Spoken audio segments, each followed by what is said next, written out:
Abass ta mọ́tò fún Emmanuel bó ṣe gbowó tán ló gún lábẹ́rẹ́ pa.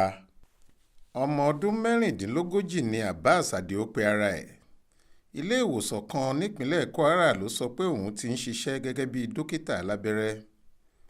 nínú oṣù kejì ọdún yìí tó lọ sípínlẹ̀ Edo ló ṣalábàápàdé Emmanuel yorùbá tó ń fi mọ́tò kan ṣe tasín kiri.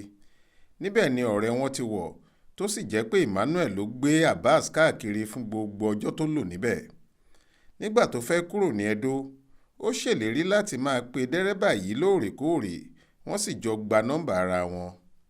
nínú oṣù kẹjọ tó kọjá yìí ni Abass pe ọ̀rẹ́ rẹ̀ yìí pé òun fẹ́ ta mọ́tò Toyota Camry tí òun ń lò. wọ́n sì jọ fẹnukò pé kó gbé e wá sí Edo láti yẹ̀ ẹ́ wò. lẹ́yìn tí Emmanuel ṣàyẹ̀wò mọ́tò tó ní nọ́mbà YAB 368CN náà tó sì tẹ́ ẹ lọ́rùn ló san mílíọ̀nù kan àti ẹgbẹ̀rún lọ́nà irinwó náírà $1.4 million fún Abass.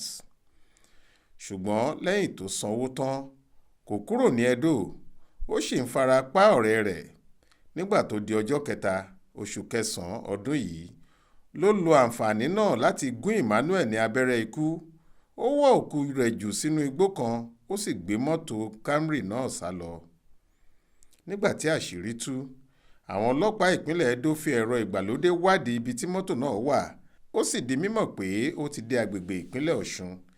báyìí ni wọ́n pe iléeṣẹ́ ọlọ́pàá ìpínlẹ̀ Ọ̀ṣun tí àwọn náà sì bẹ̀rẹ̀ ìgbésẹ̀ kíákíá.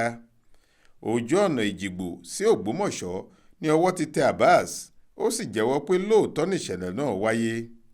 kọmíṣánná ọlọ́pàá Wálé Ọlọ́kọ̀dé ti ṣèlérí pé láìpẹ́ ni wọn yóò fojú afurasí ọ̀daràn yìí balẹ̀-ẹjọ́. Faith Adébọlá ló ń ròyìn fún iléeṣẹ́ tẹlifíṣàn Aláròye online.